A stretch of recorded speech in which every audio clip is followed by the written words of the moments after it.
Welcome to Sessions by Monster Chats. Sessions is a new kind of show for us, where we ditch the script and instead dig into the real stories behind the people in our professional lives. How do we all come together in this world of entrepreneurship, sales, and unified communications? One session at a time. On today's episode, I'm going to be talking with Kiana Aran. Kiana and I are going to be talking about medical devices, biosensors, and seeing what is missing in her journey as an entrepreneur. I'm Colin Mitchell, the host of Monster Chats and the founder of Monster VoIP. Kiana moved to the U.S. in 2002 from Iran. She then studied electrical engineering and then biomedical engineering in the East Coast. Kiana did her postdoc in bioengineering at UC Berkeley and Buck Institute of Aging. Now Kiana is an assistant professor at Keck, a member of the Claremont colleges, including Pomona, Harvey, Mudd, Scripps, and visiting faculty at UC Berkeley. She is the co-founder of NanoSense and is recently merged to become Cardia Bio, and started another company when she was postdoc, which miserably failed. But the lessons she learned are invaluable. Kiana, welcome to Monster Chats. How are you? I'm doing very well, thank you, and thanks for inviting me for this podcast. So I look forward to sharing my story with you guys. Yeah, so let's just start from the beginning. Tell us a little bit of, what it was like growing up as a kid and then, moving to the U.S. So I was born during the war between Iran and Iraq. So all I remember from up until 9 years old, it was basically the war. But my parents were both educators. So my mom, she always made sure that we are on top of our schooling and we don't fall behind.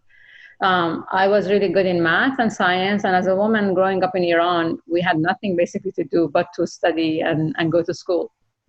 And so I studied mostly math and the science during my high school. And I was pretty good at it. And if you were good in math, you would go to, engineering field. If you were good in other sciences, you would become a medical doctor. So this is the two paths that was, designed for Iranian students usually. So I decided to go and study electrical engineering because it was something that you would do if you were a good student, basically. I studied for electrical engineering for 2 years, and then I won the lottery for green cards to come to US.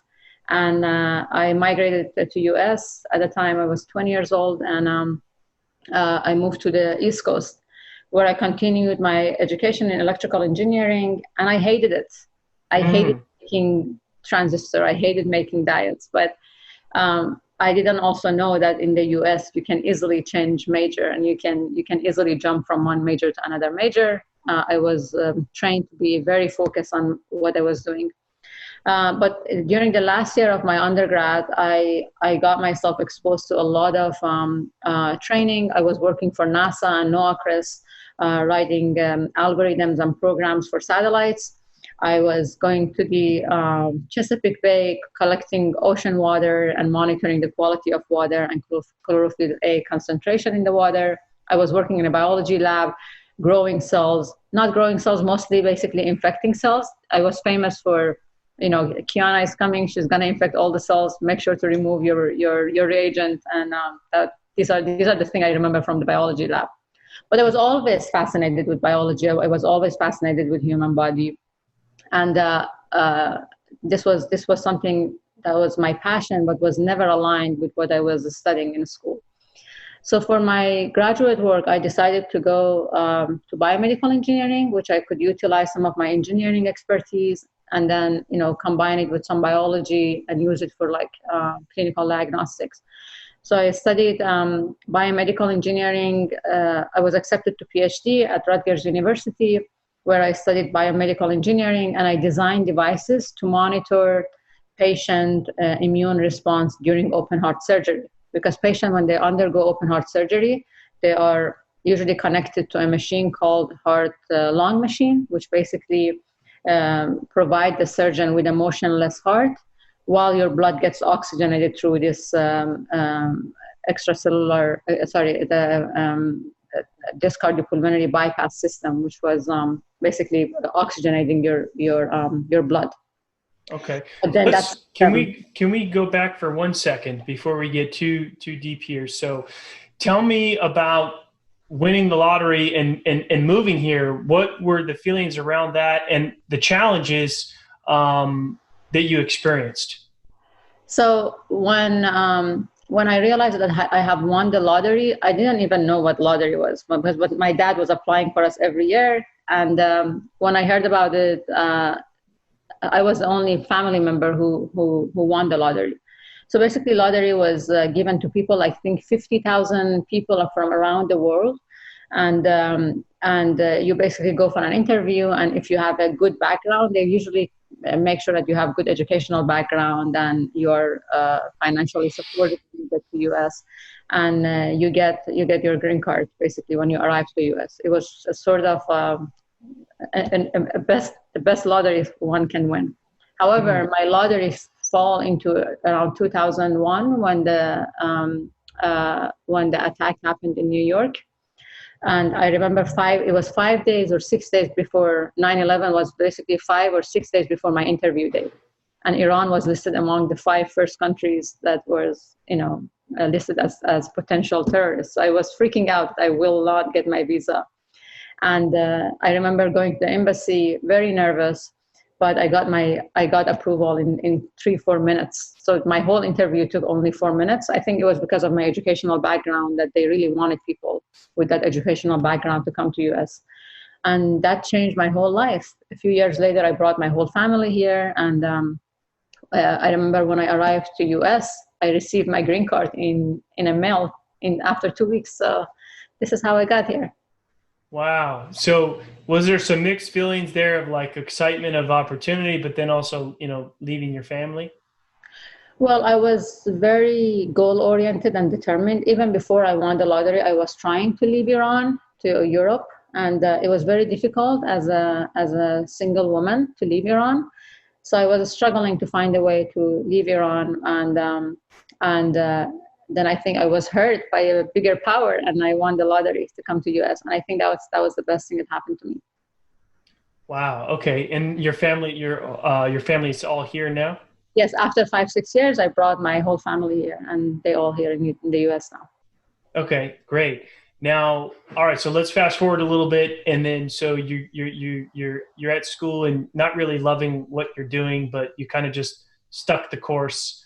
And then when did you kind of start to, what kind of fired you up? What did you start to get excited about in your studies? It wasn't until I actually finished my PhD and I started my postdoc at UC Berkeley, because Berkeley is an environment where you go there, you walk midnight, and you see all of these people, entrepreneur, scientists working really hard to bring the next innovation, the next technology out there. And this is where all the excitement came. And it was there when I started loving science, when reading papers became my passion. And then I started to become more innovative of how can I combine different sciences together. So I was combining biology, like molecules, enzymes, with electronic circuits. I was trying to figure out, how do I make electronic not to interact with biology? How do I make systems that are useful for healthcare applications? And this is where everything became fun. This is where my electrical engineering background became handy. And I'm like, I can do different things with this electronic. I can transistor that you can see in your cell phones. Every simple electronic system that you have around you, it has millions of transistors in it, right? Imagine if we can use this transistor to monitor our healthcare or health or markers of disease. Then you can potentially have a handheld system or an Apple Watch that can monitor all of your enzymes, all of your molecules that are indicative of disease. So this is a vision that we have. How do we have advanced so much in modern electronics? We have all these gadgets that are changing on a monthly basis, but we haven't been able to use this advancement for healthcare application. So this is my goal, and I'm trying to utilize my background in electrical engineering, combine it with biology and science, and see what I can do for human health. And this is where I got exposed to a lot of entrepreneurship. because I would see people in Berkeley starting companies. And at the time, I wasn't sure if I wanted to become a faculty or if I wanted to go to industry. So I gave it a try. I took lessons in Haas Business School, and I started a company on one of my technologies, which was an ingestible capsule for taking medication, basically, for taking medication that were injectable. I remember some of my first pitches to VCs. I would go there and I would come out crying because as a scientist, I was so naive. I didn't know how to pitch this to this groups of people, how to pitch to VCs, and it was daunting at point. But every time I went back, I gathered myself together and I looked at the shortcoming and I tried to go back next time stronger. So I just didn't give up, and I think that was the whole reason behind where I am today. Then I realized that I am not good in business negotiation. So I found a person who was supposed to help me in negotiating from a business perspective. This person was a gentleman, which we made the CEO of the company, and we were trying to raise money together. But then I still remember a few of my meetings. The first things that they would ask me when I entered the room, they would ask if the person was my husband, which was really daunting. And I'm like, why would you think I would just, come into it? Why would you think the relationship is that way? So it was kind of difficult sometimes, but overall, I don't think like being a woman affected me that much. Sometimes you would see reactions like that, but then I think it was important that you don't see yourself like that. You don't see yourself as a woman. You see yourself as someone who has a technology, who wants to move it forward, and don't take things personal, and just don't hear the negative things and just be positive. I wasn't able to raise money for that specific technology because it was kind of futuristic. Now it's not, because they're working on it and it's in preclinical trial, which I'm really happy about. And at the same time, I received an offer to become a faculty. So I accepted the faculty position. I started my lab and I moved on to my next innovation, which was, using transistors for diagnostics applications. And this is when I started my next company. This time I was lucky enough to be introduced to a business partner who had the visions that was very similar to mine. We were aligned, and we were able to raise money before we incorporate. So that was really good. And then after a year, we were acquired and merged with a bigger company. So I think the process of me failing multiple times gave me confidence and made me realize that technology itself is not enough to have a successful business. You need to have the right team. And during that process, I expanded my network significantly. And that network is why I am today surrounded with a team of professionals that are helping me to move my technology to next level.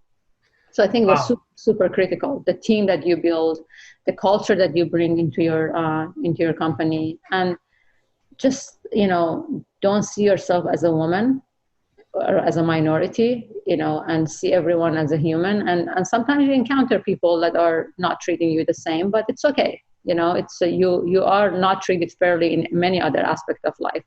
So I have learned to not take things personal. And I think this has been super helpful in moving forward.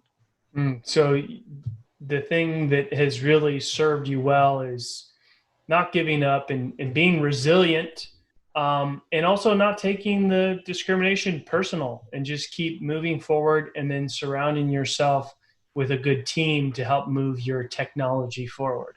Exactly. And focusing on really a long-term career goal, a long-term vision that you have, because you should always have a bigger picture of where you want to be. And then you have tasks, and you should always align your task and not get trapped into details of daily things that are happening to you, but always remember that bigger pictures and that you have in mind for your career goals. So this has been helpful. So sometimes I feel down if something doesn't work out, but then I always remind myself, okay, this is just a small challenge along the way. This is the bigger picture. And I really think that, no one would fail in achieving their goals. You fail when you give up, Mm-hmm. or you give up. It's that is the definition of failure, Right. So. Changing your mindset and how you view the, not necessarily failures, but challenges, which are part of the road to success. And any good entrepreneur fails or hits many walls before seeing success, and just reminding yourself of that. Yeah. I want to tell you another story, which was really interesting. So I remember I was interviewed. So between my PhD and my postdoc, I had a 8 months gap where I didn't know what I wanted to do, if I wanted to do a postdoc or if I wanted to apply for industry. I did apply for an industry, and I was treated very poorly by that specific person. And not treated poorly, but I took it personal because I felt like I was a top student. I should have been hired right away, and it didn't happen. And I took that very personally. And 6-7 years later, that same person was working in our company for me. So this is an amazing feeling that happened, and not directly for me, but he was like a person who I could have, like, we were working with him, and he was renting a place from our company, and it was a fun story that I found myself in. But this is the thing. I remembered how low I was when that happened to me, and my feelings, and a few years later, I realized that it was really a stepping stone for me, because you don't realize that every challenge along the way, it just shapes you, and it really puts you in your right path that you're supposed to be at. So I think those were all good things that happened. Yes, I think I totally agree with that. Sometimes you think you want something a certain way and it doesn't work out, and it doesn't feel good, and you can easily get really bothered or off track, but it's what you need to really put you back in the right direction, which it sounds like worked out really well for you. Yeah. And one other thing that I always remind all my colleagues, especially women, to do. I have a son who was born, during the first year of my PhD, and he was sick, and it was really difficult and challenging. But I knew that I wanted to continue my PhD. I wanted to finish on time, and I had a vision which I was not going to give up on. So I used to read chemistry to my son to make him fall asleep, right? And sometimes I would be like, my mom would tell me, you should be more focusing on your motherhood. I wasn't a perfect mom, but I was a happy mom, and I'm still happy. I don't want to spend time on like cooking and washing dishes and all that, but I spend really a lot of quality time with my son where I have fun. So what I'm trying to say is that you don't have to be perfect. Perfection, the definition of being perfect, is really a personal thing, right? And for me, being a perfect mom is very different than someone else. And if you're happy, you can be a good mother. If you're unhappy with your career, then you won't be a good mother, because that unhappiness will show in your daily acts. But it's okay not to be perfect. It's okay, if situation or things happen in your life that slows you down, like it did for me when my son was sick. But just accepting that there are challenges, and take those step by step, and not give up, and don't stop moving forward. Even if you're moving forward slowly, that's okay. But do not put a stop on that. I think it's super critical, and especially for women here in America, that we sometimes just put gaps that are not needed because we want to be perfect in everything. Wow, that is very well said. And what a whole next level of multitasking there. Well, putting your kid to sleep while reading chemistry, and staying on track to get your PhD. Yeah, it was difficult, but you can talk with my son now, and he knows a lot more about science and chemistry and physics, and it's nice to see that. I think these are the things that my son will remember, not me cooking for him, right? He remembers that his mom took him to a conference and he was sitting on a front row while his mom was presenting. He was asking if he can get some water, and I totally ignored him. And him learning about CRISPR at early age where no one else know what CRISPR is in his age. So I think these are things that he remembers, and I really hope that I can be a good role model for him. So wow. Well, it's been great having you on the show today. I really enjoyed learning more about your story. Kiana, is there anything that you want to let people know? Where can they connect with you online, or where can they find out more about some of the things that you're working on? So they can go to my lab. It's aranlab.org. We work a lot on aging, identifying how can we slow down aging. And we work a lot on electronic and how we can use electronic for health applications. So it's my last name, lab.org. And then also our company, Kadea Bio, which we are trying to merge biology with electronic for next generation of healthcare devices. Wow, thank you so much. If you are listening to the podcast, please subscribe, share with your friends, and we're listening for your feedback. The show is all about you. Thank you for tuning in to another episode of Sessions by Monster Chats, presented to you by Monster VoIP. Monster VoIP started frankly because we were sick and tired of getting gouged on our business phone bill and getting dropped calls all of the time. Today, Monster VoIP serves over 6,000 customers and is passionate about saving businesses money and giving them the features that they need in a modern tech stack for today's companies. Text TRIAL to 424-378-6966 to get your free trial of Monster VoIP.